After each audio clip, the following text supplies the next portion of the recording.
Magandang hapon mula sa DOST Pag-asa. Ito po ang ating update patungkol sa minomonitor natin na si Typhoon Inday na may international name na Bavi na ang ibig sabihin ay bulubundukin sa Northern Vietnam.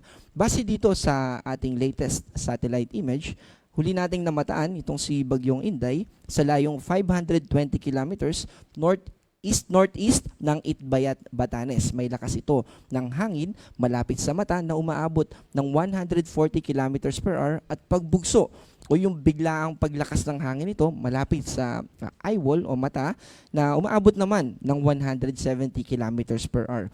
Ito ay kumikilos pa north-northwest sa bilis na 20 kilometers per hour. At dito po sa ating satellite image, kung mapapansin po natin, nakakatulong po ito dun sa pagpapalakas ng mga pag-ulan at mga kaulapan na dala ng southwest monsoon or habagat. Dahil counterclockwise po yung ikot nitong si Bagyong Inday, humihila po siya ng hangin na nanggagaling dito sa southwest ng ating bansa. At ito rin po yung tumutulong kaya mas maraming kaulapan at mas matalakas yung mga pag-ulan na nararanasan ng ating mga kababayan na nakatira particularly sa kanlurang bahagi ng ating bansa.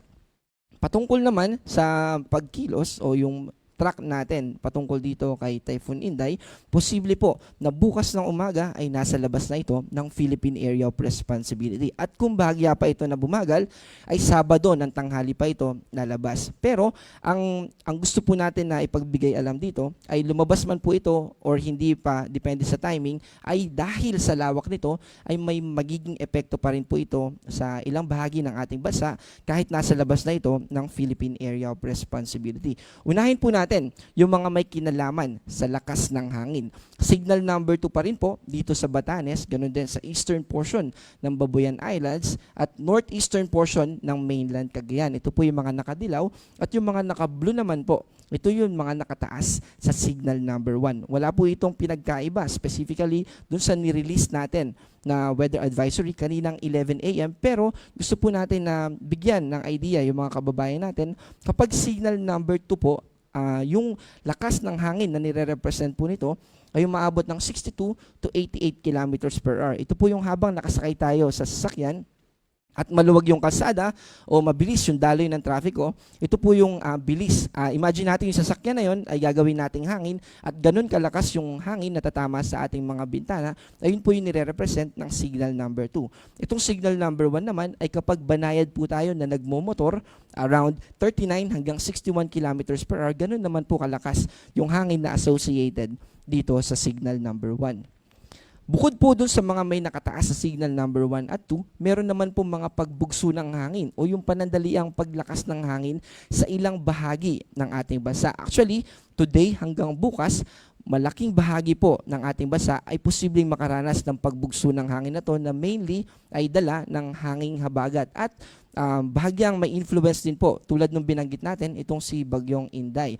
Pero by Sunday po, dahil nasa labas na ito ng Philippine Area of Responsibility, mababawasan na po yung pagbugso na dadalhin sa atin o mararanasan natin. Sa malaking bahagi ng Luzon, makakaranas pa rin po tayo ng mga pagbuso, ganun din sa malaking bahagi ng Visayas at ilang probinsya dito sa Mindanao, particularly Zamboanga del Norte, Misamis Occidental, Lanao del Norte, Camiguin at Davao Oriental. Yung mga pagbugso na ito ay hindi naman po lalagpas ng 88 kilometers per hour.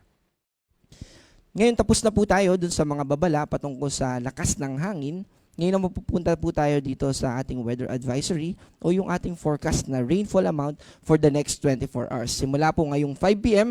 hanggang bukas ng 5 p.m. Sabado bukas. At yung mga naka-orange po, ang nire-represent po niyan ay 100 to 200 millimeters na dami ng ulan for the next 24 hours. At ang ibig po sabihin niyan ay multiple floodings o kalat-kalat na mga pagbaha yung posible dun sa isang probinsya na kung saan ito ay taas sa orange. At yung mga nakadilaw naman po, ito yung 50 hanggang 100 millimeters.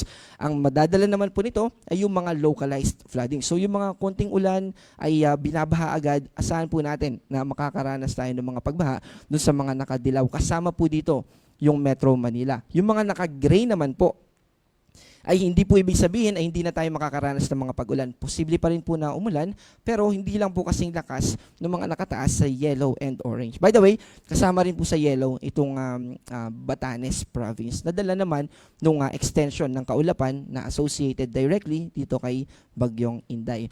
So simula naman po bukas ng 5 p.m. hanggang sa Sunday ng afternoon ng 5 p.m. ay magkakaroon lang po ng shift yung mga pag-ulan natin. Mawawala na po yung ilang probinsya o yung yellow warning sa ilang probinsya ng Mindanao at mababawasan din po, matatanggal din yung Negros Oriental.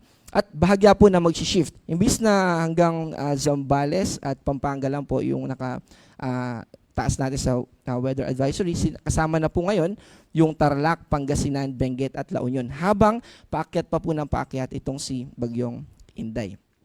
Simula naman po sa Sunday afternoon hanggang Monday afternoon, ibig po sabihin hanggang Monday po ay makakaranas tayo ng mga pag-ulan at ang difference naman po nito ay particularly dito sa Panay Island kasama yung probinsya ng Guimaras. Mababawasan po at ang matitira na lang sa yellow ay yung Aklan at Antique. Bukod po dito sa ating weather advisory na kung saan ito ay tumutukoy sa 24 hours accumulated o total amount of rainfall, meron din po tayong heavy rainfall warning. Kanina po from yellow ay tumaas na po sa orange yung naka-issue natin dito sa heavy rainfall warning natin na release o nilabas natin kaninang 3:50 p.m. At bukod po dito sa Metro Manila, naka-orange din po yung ilang bahagi ng Zambales at ganoon din yung probinsya ng Bataan. Ibig po sabihin, mas mataas po yung tsansa ng mga pagbaha as compared dun sa mga nakataas natin na dilaw dito sa yellow rainfall warning dito sa Rizal, Cavite, Batangas at ilang bahagi ng Zambales, Bulacan, Pampanga, Laguna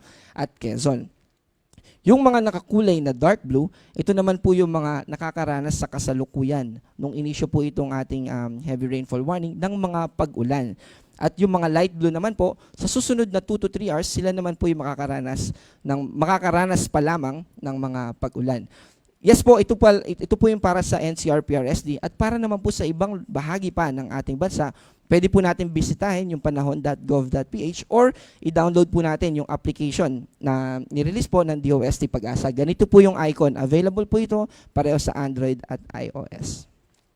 Sa gale warning po natin o babala sa matataas na alon, posible pa rin na umabot ng 7 meters yung taas ng alon pag pumalaot po tayo dito sa probinsya ng Batanes. Mas nabawasan na po ito at hanggang 6 meters naman dito sa Cagayan, Babuyan Islands at Isabela at hanggang 4.5 dito sa northern coast ng Aurora. Ibig po sabihin nito, wag po muna tayong pumalaot kapag may gale warning.